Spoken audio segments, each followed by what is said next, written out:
History remembers Emperor Ashoka as a global ambassador of peace and compassion. But that legacy of nonviolence was born directly from the ashes of one of the deadliest conflicts of the ancient world. That conflict took place in the ancient Kingdom of Kalinga, a territory encompassing modern-day Odisha. Kalinga's wealth was built on water. This map illustrates the trade network radiating across the Bay of Bengal, connecting the Kalinga coast to Sri Lanka, Indonesia, and Southeast Asia. Along these lanes, naval fleets exported prized luxury goods, spices, silk, ivory, and textiles. By controlling this flow of goods, Kalinga established itself as a central hub in ancient global economics. That staggering concentration of wealth made the kingdom a prime target for conquest. In 261 BCE, Emperor Ashoka marched his Mauryan army into Kalinga. Rather than surrender to the larger force, the local population mounted a fierce, uncompromising resistance. The resulting battle devastated the region. Historical records suggest the death toll surpassed 100,000 people, with tens of thousands more injured or displaced from their homes.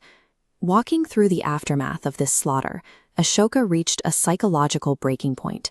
The sheer scale of the human suffering he had caused drove him to permanently abandon violent military expansion. He turned instead to the teachings of Buddhism, dedicating the rest of his life to promoting peace and compassion across the Asian continent.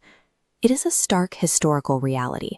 The global spread of Ashoka's pacifist philosophy required the total devastation of Kalinga first. Kalinga did not disappear into the ruins of the Mauryan conquest. In the decades that followed, the region experienced a massive resurgence under Emperor Kharavela. The primary archaeological record of his rule is carved directly into stone.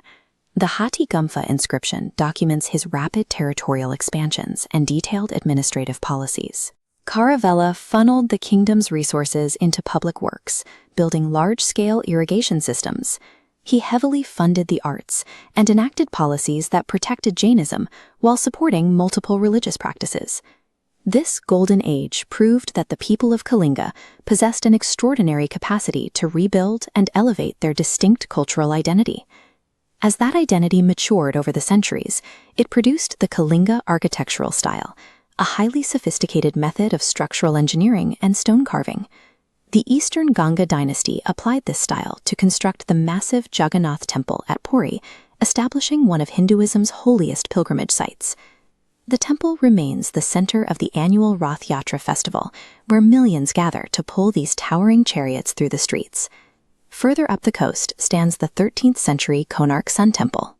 Instead of a traditional tower, the builders designed the entire temple to resemble a gigantic stone chariot belonging to the sun god.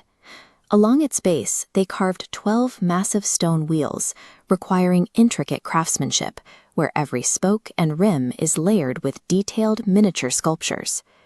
These structures stand as physical evidence of a civilization that possessed the engineering genius necessary to turn spiritual devotion into permanent monuments of stone. In the centuries that followed, the region's autonomy slowly eroded.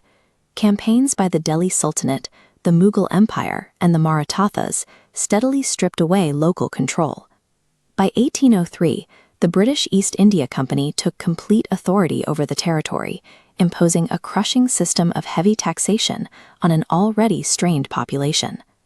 This economic suppression ignited a fierce local freedom movement. Figures like Madhusudan Das, Gopabandhu Das, and Ramadevi Chaudhary organized widespread resistance against colonial administration. Their efforts culminated on April 1, 1936. Odisha was officially recognized as India's first state formed entirely on a linguistic basis. Structuring the state around the Odia language provided a legal and administrative safeguard for local culture after centuries of shifting imperial rule. Because that identity was preserved, ancient traditions like Odissi classical dance continue to be taught and performed today with exacting precision. The state applies that same focus to its natural environment, maintaining vast sanctuaries for biodiversity in regions like Chilika Lake. But Odisha is also building heavily on its ancient foundation of wealth. Today, the state has rapidly developed into a massive modern industrial powerhouse, leading national production in steel and mining. Coastal communities continue to navigate the exact same waters their ancestors did, as the state expands its modern port infrastructure to reclaim its position as a maritime leader. And that growth is now pivoting toward the industries of tomorrow, with massive investments pouring into renewable energy and information technology. Odisha's trajectory, from the Kalinga War to the rise of its modern ports and power plants, reflects a consistent pattern of reconstruction and survival that continues to define the region today.